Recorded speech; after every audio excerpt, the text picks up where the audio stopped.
नमस्कार। राज्यसभा टेलीविज़न की खास श्रृंखला महामहिम राज्यपाल में आपका स्वागत है।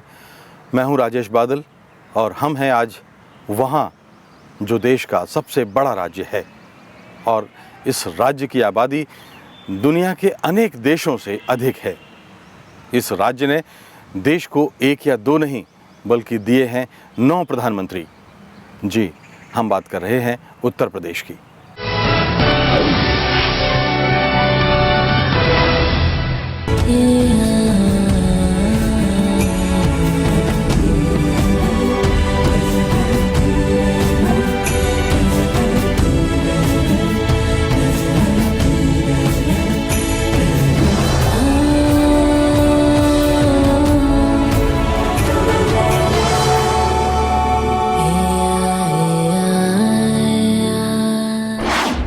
करीब 50 वर्ष तक देश की राजनीति में सक्रिय रहे राम नाईक इन दिनों उत्तर प्रदेश के राज्यपाल हैं।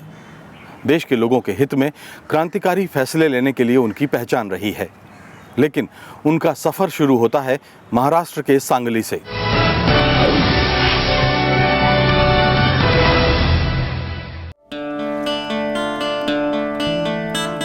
महाराष्ट्र में सांगली के एक छोटे से गांव में 16 अप्रैल 1934 को शिक्षक परिवार में राम नाईक का जन्म हुआ। पिता अंग्रेजों की चाकरी नहीं चाहते थे, लिहाजा उन्होंने महाराष्ट्र की औंध रियासत में शिक्षक की नौकरी कर ली। राम नाईक का बचपन औंध में ही बीता और प्रारंभिक शिक्षा अठपड़ी गांव में हुई। नाईक तो डॉक्टर बनना चाहते थे, लेकिन परिवार की आर्थिक हालत ठीक नहीं थी। इसलिए 1954 में पुणे से वाणिज्य में स्नातक करने के बाद उन्होंने मुंबई के महालेखाकार कार्यालय में अपर डिवीजन क्लर्क की नौकरी कर ली और 1969 तक निजी क्षेत्र में कंपनी सचिव और प्रबंध सलाहकार के तौर पर काम किया। नौकरी के दौरान ही उन्होंने कानून की पढ़ाई की। 1969 में राम नाईक नौकरी छोड़कर भारतीय जनसंघ से जुड़ गए और इस तरह उनकी सार्वजनिक जीवन में शुरुआत हो गई। पहली बार 1978 में वो जनता पार्टी के विधायक चुने गए। इसके बाद बोरीवली विधानसभा क्षेत्र से लगातार 3 बार निर्वाचित हुए। महाराष्ट्र के उत्तर मुंबई संसदीय क्षेत्र से लगातार 5 बार चुनाव जीतने का रिकॉर्ड राम नाईक बना चुके हैं।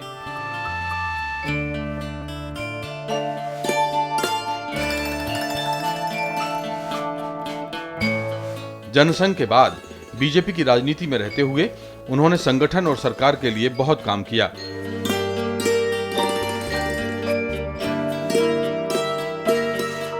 राम नाईक ने 22 जुलाई 2014 को उत्तर प्रदेश के राज्यपाल का पद संभाला। राज्यसभा टीवी से बातचीत में उन्होंने अपने अनुभव बांटे। मेरा जन्म जो हुआ वो महाराष्ट्र में सांगली करके शहर है, जिला है, वहाँ पर हुआ। लेकिन मेरे पिताजी उन दिनों में छोटे छोटे स्टेट्स होते थे, रियासतें, तो उसमें से एक औंध करके रियासत है और उसकी विशेषता ये है कि उन दिनों में मतलब अंग्रेजों का राज था, फिर भी वहाँ जनतंत्र के पद्धति से मतदान होकर चुनाव होते थे। मेरे पिताजी वहाँ मुख्याध्यापक थे। अच्छा। और इसलिए वो वहाँ गए कि अंग्रेज सरकार की नौकरी नहीं करना है। उन दिनों में वो MABT थे। तो यानी 1920-25 के आसपास उन्होंने किया होगा। सही है। शिक्षा पद्धति के विकास के बारे में तो सबको शिक्षा देनी चाहिए, इस भूमिका में हाई स्कूल में हमारे यहाँ मासिक फी 2 आना थी, ओनली 2 आनास। मतलब आज के दिनों में हिसाब लगाने के तो 12 पैसे। और सभी लड़कियाँ और शिक्षक के परिवार को मुफ्त शिक्षा थी। लेकिन जैसे आपने बताया कि आपके पिताजी शिक्षक थे, तो शिक्षा के संस्कार तो आपको घर में मिले, लेकिन अपनी मर्जी से क्या अध्ययन करना, विषय क्या पढ़ना, ये छूट उन्होंने आपको दी या ये भी उन्होंने तय किया? नहीं, खेलने के लिए, पढ़ने के लिए बहुत थी और इसलिए कोई बंधन नहीं था। 1942 में जी। जब आंदोलन हुआ जी। तो उस आंदोलन में सरकार विरोधी लोगों ने ट्रेनें लूटी। ट्रेनें मतलब खजीना लूटा, खजाना। ट्रेन में जो जाता था। तो ऐसे लोगों को सहारा हमारे स्टेट में मिलता था, क्योंकि वहाँ अंग्रेज के पुलिस नहीं होते थे।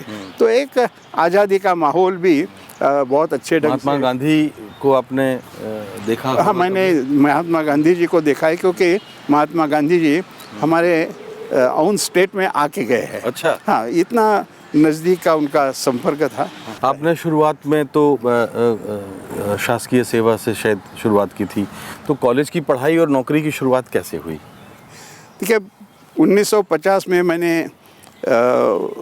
एसएससी परीक्षा पास की। कॉलेज के लिए पिताजी ने कहा, हम 3 भाई हैं, 2 बहनें हैं। तो पिताजी ने कहा, देखिए मैं आपको 4 साल से अधिक कॉलेज की पढ़ाई की व्यवस्था नहीं कर पाऊँगा। आपकी पढ़ाई अच्छी है, लेकिन इंजीनियरिंग या मेडिकल में ज़्यादा समय लगता है, तो आप 4 साल का कोई भी कोर्स चुनो। अब इसलिए मेरी इच्छा तो थी कि डॉक्टर बनने की, लेकिन मैं कॉमर्स कॉलेज में गया, बीकॉम परीक्षा मैंने पास की। पिताजी पर आर्थिक भार ज़्यादा न रहे, इसलिए मैं जो अखबार घर घर डालने का काम होता है, अच्छा। वह भी मैंने किया, ट्यूशन्स भी करता रहा। लेकिन इसी बीच में परिवार में भी कुछ वृद्धि हुई, आपने शादी की। तो शादी कैसे हुई आपकी? आपका फैसला था, पिताजी का फैसला था? आपने अपनी पसंद का उसमें उस वक्त कितना ख्याल रखा गया? ऐसा है कि मेरा दुर्भाग्य रहा कि मैं जब बीकॉम के अंतिम टर्मिनल परीक्षा के बाद मेरे पिताजी का निधन हुआ। लेकिन बीकॉम की परीक्षा पास हुआ। मन में तो उस समय पर कल्पना ये थी कि मैं राष्ट्रीय स्वयंसेवक संघ का प्रचारक करके एक 5 साल काम करूँगा, लेकिन परिवार का सारा बोझ आ गया और इसलिए फिर नौकरी करनी पड़ी। तो पुणे में नौकरी नहीं मिलती थी, क्योंकि पुणे मुख्यतः एजुकेशनल सेंटर था उन दिनों में। अब तो पुणे बहुत बड़ा हो गया है। तो मुंबई में आया और अकाउंटेंट जनरल के ऑफिस में मुझे अपर डिवीज़न क्लर्क की नौकरी मिली। वो नौकरी करते करते फिर मैंने लॉ भी मुंबई में पूरा किया। अच्छा। और पढ़ता रहा, अच्छा काम भी करता रहा। तो शादी में, सवाल आपने शादी से पूछा था। जी। तो शादी मेरे पिताजी नहीं थे, या तो कुछ परिचित लोगों ने कहा कि भाई ये अच्छा है, और इसलिए परिचित लोगों के माध्यम से शादी हुई। आपने कभी सोचा था कि आप राज्यपाल जैसे एक शिखर पद पर, एक संवैधानिक प्रमुख और एक इस पर आप शिखर पद पे पहुंचेंगे? सच बोलना है तो ऐसा कभी सोचा नहीं था। उसका कारण ये है कि भारतीय जनसंघ में जो संगठन मंत्री होते थे, वह एक अलिखित ऐसा नियम था कि वो कभी चुनाव नहीं लड़ेंगे, और इसलिए संगठन मंत्री होते हुए मैं चुनाव लड़ूंगा ये कभी मन में भी नहीं था। चुनाव लड़ने का कारण 74-75 में मैंने 5 साल देने का तय किया था। आपातकालीन परिस्थिति आई 75 में जी। और फिर उसके कारण मैं बाहर रहा। फिर जनता पार्टी बनी, जनसंघ, समाजवादी पार्टी सब एक हुए, और फिर हमारे लोगों ने सोचा कि भाई अब जनता पक्ष में संगठन नाम की कोई चीज़ नहीं रहेगी, अपना अपना हर एक को रास्ता निकालना पड़ेगा, तो आपने चुनाव लड़ना चाहिए। और इसलिए उन्होंने मुझे 1978 में, मतलब 77 में इमरजेंसी समाप्त हुई, जनता पार्टी सत्ता में आई, और 78 में महाराष्ट्र में विधानसभा का चुनाव हुआ। तो फिर मैंने वहाँ से चुनाव लड़ा। अच्छा, जब इन दिनों आप फुर्सत में होते हैं, खाली वक्त में होते हैं, तो क्या करते हैं? शौक़ और दिलचस्पियाँ आपकी क्या हैं? सच बोलना है तो मुझे सबसे बड़ी रुचि लोगों को मिलने में होती है, और लोगों के मिलने में उनकी परिस्थिति, उसमें क्या कर सकते हैं, यह मेरा एक स्वभाव है।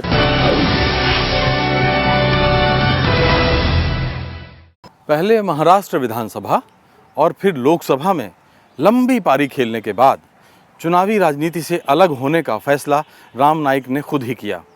आजकल राजनीति में कितने लोग ऐसा करते हैं। उनके पास अनुभवों का भरपूर खजाना है और इस खजाने को उन्होंने राज्यसभा टेलीविजन के लिए खोल दिया।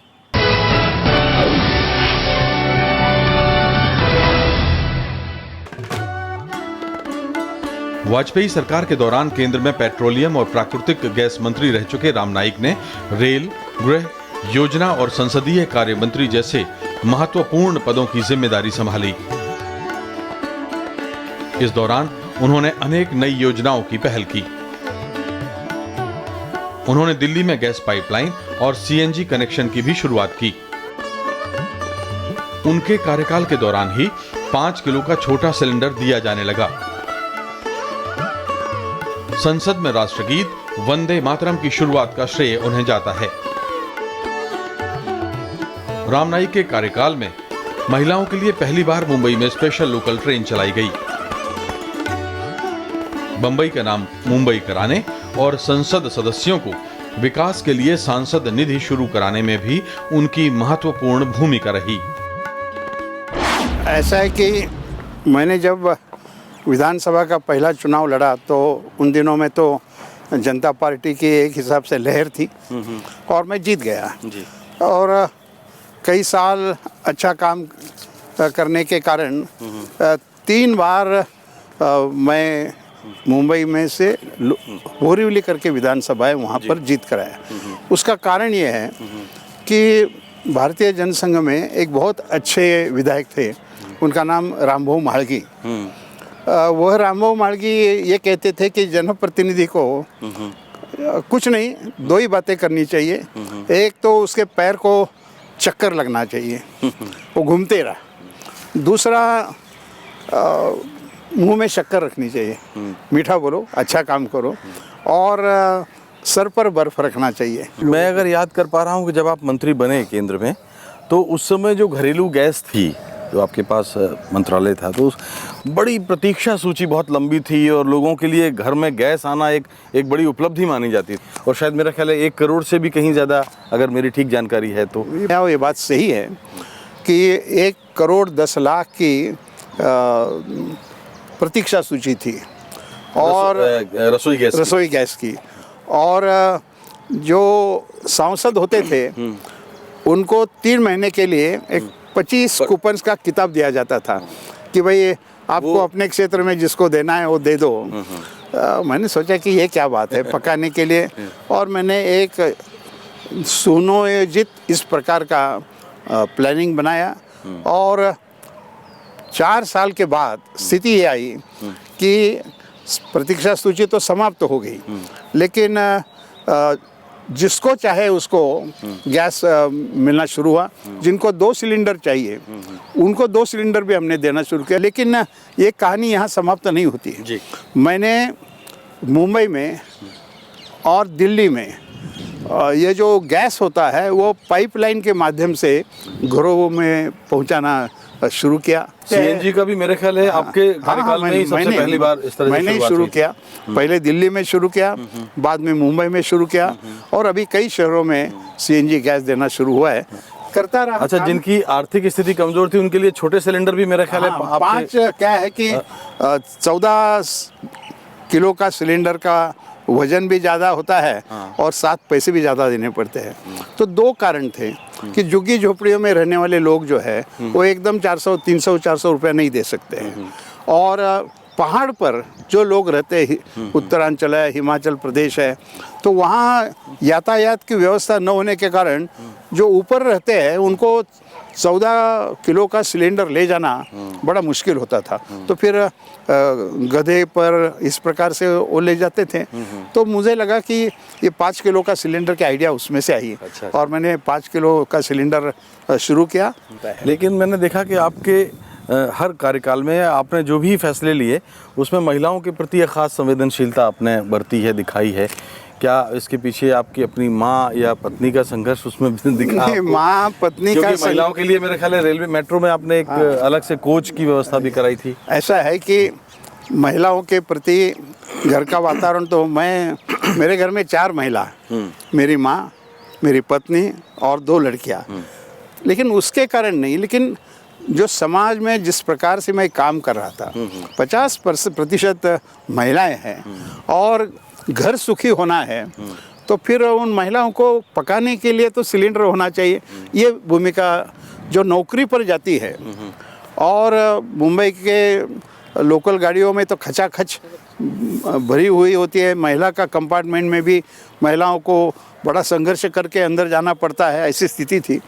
तो इस बात को लेकर मैंने महिलाओं के लिए स्पेशल लोकल शुरू की, यानी दुनिया में केवल महिलाओं के लिए गाड़ी, मतलब जिसमें 3000-4000 महिला साथ में जा सकती है, ऐसी लोकल गाड़ी मैंने शुरू करवाई। अच्छा, मेरा ख्याल है कि सांसद निधि भी आपके कार्यकाल में ही सांसदों के लिए एक खास जो था कि भाई अपने विकास में वो पैसा लगा सकते हैं, तो उसमें बढ़ोतरी भी आपके टाइम पर ही हुई। यह भी मैंने पहले चर्चा छिड़ी लोकसभा में कि हर सांसद को अपने क्षेत्र में जो छोटे छोटे काम होते हैं, छोटा रास्ता है, बिजली है, पानी है, उसके लिए ग्राम पंचायत के प्रधान को अधिकार है, नगर पालिका के अध्यक्ष को है, नगर निगम के अध्यक्ष को है, लेकिन इतने बड़े क्षेत्र का जो प्रतिनिधित्व करता है वो कोई योजना नहीं कर सकता है।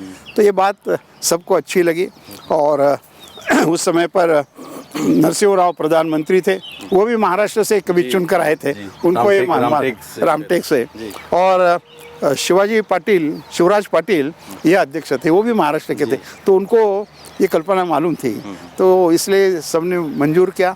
और उस समय पर हर साल 1 करोड़, बाद में जब वाजपेयी जी की सरकार में मैं प्लानिंग और प्रोग्राम इम्प्लीमेंटेशन का भी राज्य मंत्री था, तो उस समय पर हमने 1 करोड़ का 2 करोड़ किया, और अभी 2 करोड़ का 5 करोड़ है। जब आप लोक लेखा समिति के अध्यक्ष थे, तो अक्सर उसमें, ये तो खैर देश के लिए है, तो सभी दलों के सांसद भी होते हैं, क्या ये कठिन काम है कि हर दल के अपनी विचारधारा छोड़कर वो इस तरह के मसलों पर सहमत हो जाएं? मेरा ख्याल है आपके कार्यकाल में तो कभी कोई इस तरह का विवाद नहीं हुआ, लेकिन हमारे रिपोर्ट के कारण एक मंत्री को अपना ये भी जाना पड़ा था। लेकिन लोक लेखा समिति का जो काम है, इतना महत्व का काम है, मैं सबको विश्वास में लेने में सफल रहा। और ये भी कहा जा सकता है कि उस समय पर विपक्ष के भी जो लोग थे, वैसे मैं भी विपक्ष का ही अध्यक्ष होता है लोक लेखा समिति का, लेकिन सरकारी पक्ष के या ये सबने सहयोग दिया, और उसके कारण सबसे ज़्यादा रिपोर्ट 1 साल में लोक लेखा समिति के मैंने दिया है।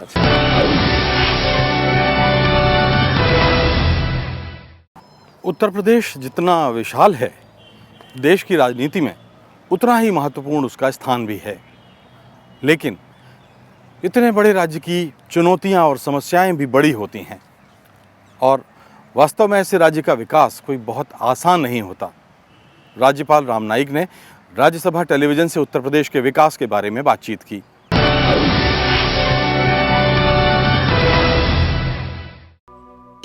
करीब 20 करोड़ की आबादी वाला उत्तर प्रदेश भारत का ही नहीं बल्कि दुनिया में सर्वाधिक आबादी वाला उपराष्ट्रीय प्रदेश है। चीन, भारत, संयुक्त राज्य अमेरिका, इंडोनेशिया और ब्राजील की जनसंख्या ही उत्तर प्रदेश से अधिक है। उत्तर प्रदेश भारत के इतिहास और राजनीति में हमेशा केंद्र बिंदु रहा है। यहाँ के लोगों ने आजादी के आंदोलन में प्रमुख भूमिका निभाई है। मंगल पांडे की अगुवाई में पहले स्वतंत्रता संग्राम की शुरुआत 1857 में मेरठ से हुई थी। वीरांगना झांसी की रानी लक्ष्मीबाई ने अपने वीरता से फिरंगियों के छक्के छुड़ाए थे और अपने रक्त से देश प्रेम की अमिट गाथा लिखी थी। सांस्कृतिक और आध्यात्मिक रूप में भी इस राज्य की अलग पहचान है। भगवान राम और कृष्ण का जन्मस्थान होने के साथ ही ताजमहल की धरती, कथक नृत्य की जन्मस्थली, बनारस की पावन धरती और कबीर की कर्मभूमि इस राज्य को बेहद खास बनाते हैं। बुद्ध धर्म के अनुयायियों के लिए ये राज्य काफी महत्वपूर्ण है। भगवान बुद्ध ने अपना पहला उपदेश बनारस के नजदीक सारनाथ में दिया था और अंतिम सांस यानी महापरिनिर्वाण कुशीनगर में लिया था। यहाँ की गंगा जमुनी तहजीब का भारतीय संस्कृति के विकास में बड़ा योगदान है। इलाहाबाद में गंगा जमुना और सरस्वती के संगम पर लगने वाला कुंभ सामाजिक सद्भाव और सहिष्णुता की शानदार मिसाल है। शहनाई के बेजोड़ फनकार भारत रत्न उस्ताद बिस्मिल्लाह खां की शहनाई आज भी दुनिया भर में गूंज रही है। इलाहाबाद से फिल्मों के महानायक अमिताभ बच्चन का रिश्ता रहा है तो उनके पिता हरिवंश राय बच्चन, महादेवी वर्मा, फिराक गोरखपुरी और सूर्यकांत त्रिपाठी निराला जैसे शब्द शिल्पी भी इसी धरती में पले और बढ़े हैं। महान संगीतकार नौशाद ने लखनऊ से अपने सुरों का सफर शुरू किया था। खेती किसानी में उत्तर प्रदेश का खास महत्व है और ये राज्य की अर्थव्यवस्था का मुख्य आधार है। गन्ना और दूध का सबसे बड़ा उत्पादक होने के साथ साथ उत्तर प्रदेश देश में सबसे अधिक खाद्यान्न उत्पादन करने वाला राज्य है। यहाँ के उद्योगों में कपड़ा और चीनी के अलावा जूट और सीमेंट प्रमुख हैं। उत्तर प्रदेश के हस्तशिल्प, कालीन, पीतल की वस्तुएं, जूते चप्पल, चमड़े और खेल का सामान दुनिया भर में मशहूर है। किसी जमाने में कानपुर को एशिया का मैनचेस्टर कहा जाता था। आजादी के बाद जनवरी 1950 में राज्य को उत्तर प्रदेश नाम मिला। नवंबर 2000 में इसके कुछ जिलों को अलग करके उत्तराखंड राज्य बनाया गया। यहां विधानसभा और विधान परिषद दोनों सदन हैं। 404 सीटों के साथ देश की सबसे बड़ी विधानसभा होने के अलावा सबसे ज्यादा लोकसभा और राज्यसभा सांसद इसी राज्य से चुनकर आते हैं। कभी शिक्षा के क्षेत्र में काशी हिंदू विश्वविद्यालय और अलीगढ़ मुस्लिम यूनिवर्सिटी ने अपनी धूम मचाई थी। आज उत्तर प्रदेश में 4 केंद्रीय विश्वविद्यालय हैं, लेकिन शिक्षा के स्तर और गुणवत्ता में लगातार गिरावट चिंता का विषय है। इसके अलावा राज्य के सामने आर्थिक पिछड़ापन, सामाजिक विषमताएं और गिरती कानून व्यवस्था जैसी अनेक चुनौतियां हैं। राज्यसभा टीवी से बातचीत में उत्तर प्रदेश के राज्यपाल राम नाईक ने इस राज्य में विकास की संभावनाओं और चुनौतियों पर विस्तार से बात की। पहले दफे जो मैं आया उत्तर प्रदेश में तो महाराष्ट्र विधानसभा के पब्लिक अकाउंट्स कमेटी का एक सदस्य के नाते हम आए थे यहाँ कैसा है देखने के लिए। तो सारी बातें ये ऐसी है कि उत्तर प्रदेश का एक स्वाभाविक आकर्षण होता है और उस आकर्षण के जरिए ही मैं आया हूँ। इस प्रदेश का देश के आज़ादी के आंदोलन में बड़ा योगदान रहा है। उसके बाद जिस तरह से ये आगे बढ़ा है तो कुछ लोग इसके विकास के सफ़र से संतुष्ट भी हो सकते हैं, कुछ लोगों को लगता है कि अभी बहुत कुछ किया जाना बाकी है। तो आपको क्या लगता है कि अभी किस तरह से अभी चुनौतियाँ सामने हैं? उत्तर प्रदेश का कृषि मुख्य व्यवसाय होने के बाद भी उत्तर प्रदेश का कृषि उत्पादन जीडीपी जिसको हम कहते हैं वह तुलना में अन्य राज्यों के तुलना में बहुत कम है। तो इसमें सुधार करने की बहुत आवश्यकता है। फिर रोज़ के जीवन की भी कई समस्याएं हैं। कानून व्यवस्था जैसी होनी चाहिए वैसी नहीं है। बिजली भी 24 घंटे क्या कुछ जगह पर 10-12 घंटे भी नहीं मिलती है। तो बाहर के उद्योग आना, उद्योग को बढ़ावा देना, उसमें भी कई प्रकार की त्रुटियां हैं। कुल मिलाकर विकास की चुनौती उत्तर प्रदेश के सामने है। अक्सर जानकारों का या इतिहासकारों का ये कहना होता है कि जैसे भारत की जो सीमांत राज्य हैं या पश्चिमी सीमा पर हैं, दक्षिण की सीमा पर हैं, उन राज्यों में विकास की रफ्तार अपेक्षाकृत तेज़ रही है। चूँकि ये उत्तर में है और चारों तरफ से इस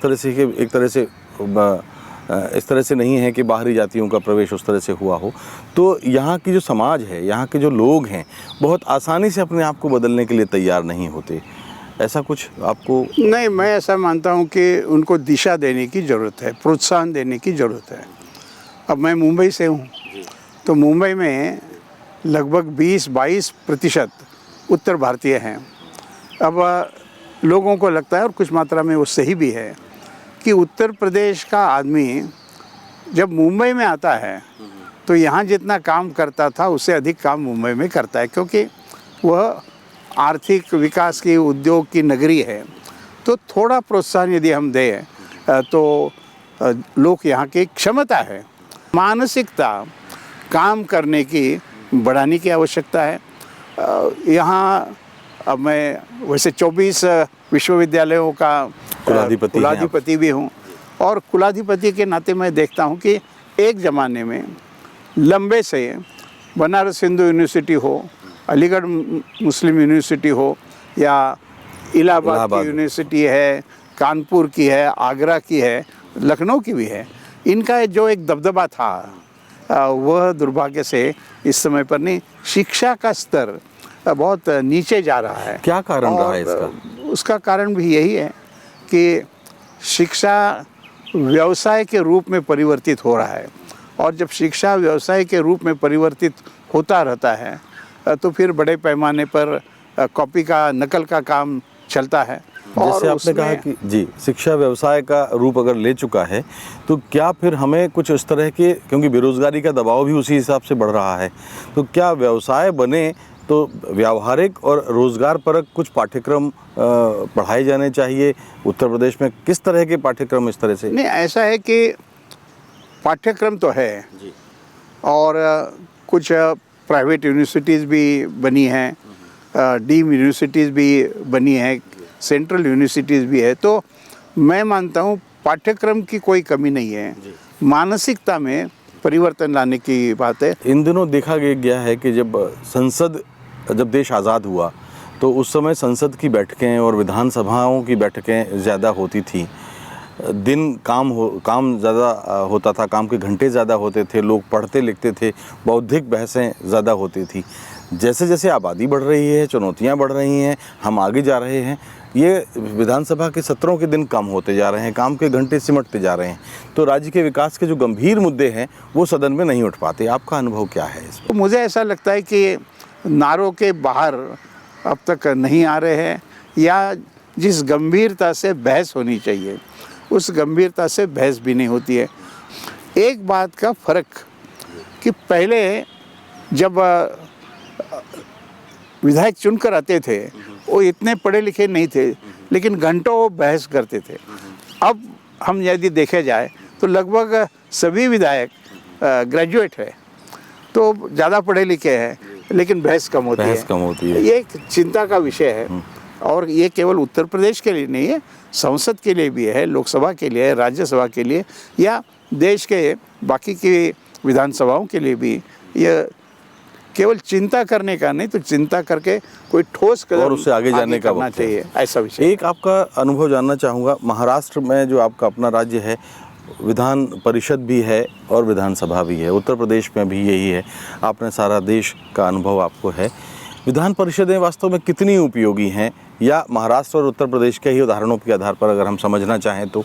ऐसा है कि विधान परिषद या राज्यसभा जिस उद्देश्य से उसका गठन करने का तय हुआ वो ये है कि एक ऐसा सदन कि जहाँ विचारों की प्रबुद्धता की, अनुभव का आधार, उसके आधार पर जो भी विधानसभा में चर्चा होती है उसको कोई दिशा देने का काम बौद्धिक दृष्टि से, वैचारिक दृष्टि से करने का उसका उद्देश्य है। और मैं स्वयं मानता हूँ कि विधान परिषद का भी महत्व है।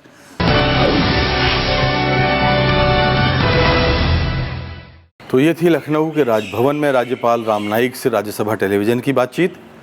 अगले एपिसोड में चलेंगे किसी नए राज्य में और मिलेंगे वहाँ के महामहिम राज्यपाल से। देखते रहिए राज्यसभा टेलीविज़न।